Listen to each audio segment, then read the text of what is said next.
যুক্তরাষ্ট্র এবং ইরানের মধ্যে চলমান যুদ্ধাবস্থা নিরসনে এক অভাবনীয় কূটনৈতিক তৎপরতা শুরু হয়েছে, যার কেন্দ্রে রয়েছে দক্ষিণ এশিয়ার দেশ পাকিস্তান। গত এপ্রিলের শুরুতে পাকিস্তানের মধ্যস্থতায় দুই দেশ একটি সাময়িক যুদ্ধবিরতিতে সম্মত হয়েছিল। সাম্প্রতিক খবরে জানা গেছে, এই আলোচনাকে একটি স্থায়ী রূপ দিতে পাকিস্তান নিরলসভাবে কাজ করে যাচ্ছে। যুক্তরাষ্ট্রের ভাইস প্রেসিডেন্ট জেডি ভ্যান্স সম্প্রতি ইসলামাবাদে ইরানের প্রতিনিধিদের সাথে প্রায় 21 ঘণ্টা দীর্ঘ এক ম্যারাথন বৈঠকে অংশ নেন। যদিও সেই বৈঠক থেকে কোনো চূড়ান্ত চুক্তি আসেনি, তবুও ভাইস প্রেসিডেন্ট স্পষ্ট করেছেন যে ওয়াশিংটন একটি ন্যায্য ও যুক্তিসঙ্গত সমাধানের জন্য এখনও আলোচনার দরজা খোলা রেখেছে। তবে তিনি ইরানকে সতর্ক করে বলেছেন, তারা যেন এই আলোচনাকে সময় ক্ষেপণের কৌশল হিসেবে ব্যবহার না করে। এই পুরো প্রক্রিয়ায় পাকিস্তান কেন এত গুরুত্বপূর্ণ ভূমিকা পালন করছে, তার পেছনে কয়েকটি যৌক্তিক কারণ রয়েছে। ভৌগোলিক ও কৌশলগত অবস্থান।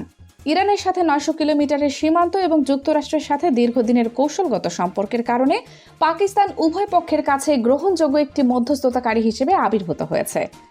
Shuttle diplomacy. পাকিস্তানের প্রধানমন্ত্রী শাহবাজ শরীফ এবং সেনা প্রধান জেনারেল আসিম মুনির সাম্প্রতিক দিনগুলোতে ইরান, সৌদি আরব, কাতার এবং তুরস্ক সফর করেছেন, যাতে একটি আঞ্চলিক ঐক্যমত্য তৈরি করা যায়। আস্থার জায়গা। প্রতিবেদন অনুযায়ী পাকিস্তানের সামরিক নেতৃত্বের উপর উভয় দেশের এক ধরনের আস্থা তৈরি হয়েছে, যা তাদের সরাসরি আলোচনার টেবিলে বসাতে সাহায্য করেছে। পাকিস্তান প্রস্তাব করেছে যে হরমুজ প্রণালীতে নৌ নিরাপত্তা নিশ্চিতে যৌথ টহল ব্যবস্থা চালু করা যেতে পারে। এদিকে মার্কিন প্রেসিডেন্ট ডোনাল্ড ট্রাম্পের হুমকির কড়া সমালোচনা করেছেন ইরানের প্রেসিডেন্ট মাসুদ পেজেশকিয়ান। তিনি বলেছেন, ইরানের অবিচ্ছেদ্য পারমাণবিক অধিকার খর্ব করার মতো অবস্থানে ট্রাম্প নেই। শান্তিপূর্ণ পারমাণবিক কর্মসূচি চালানোর অধিকার থেকে কোনো জাতিকে বঞ্চিত করার এখতিয়ারও তার নেই বলে মন্তব্য করেন তিনি। খবর প্রেস টিভির। পেজেশকিয়ান বলেন, মানবিক দৃষ্টিকোণ থেকে ধর্ম, বর্ণ বা জাতিগত পরিচয় নির্বিশেষে প্রতিটি স্বাধীন মানুষেরই তার মৌলিক অধিকার ভোগের সুযোগ থাকা উচিত। রোববার 19 এপ্রিল দেওয়া এক বক্তব্যে পেজেশকিয়ান বলেন, মার্কিন প্রেসিডেন্ট বলেছেন ইরান তার পারমাণবিক অধিকার ব্যবহার করতে পারবে না, কিন্তু কেন তা তিনি বলেন না। আসলে কোনো অবস্থান থেকে কি তিনি একটি জাতির বৈধ অধিকার কেড়ে নিতে পারেন?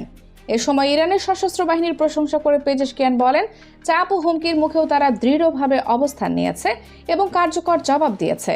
তার মতে প্রতিরোধ অনেক বিশ্লেষককেই বিস্মিত করেছে।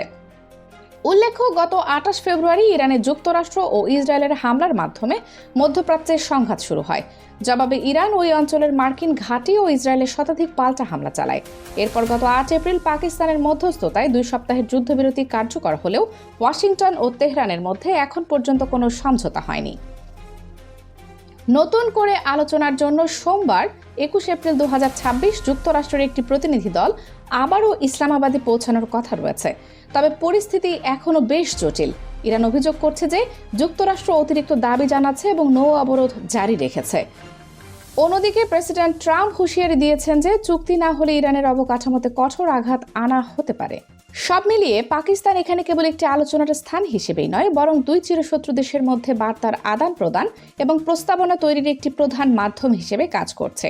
এই সংকট নিরসনে পাকিস্তান কতটুকু সফল হবে তা আগামী কয়েকদিনের আলোচনার ফলাফলের উপর নির্ভর করছে। Curries Fatema Soma, international desk, zero TV.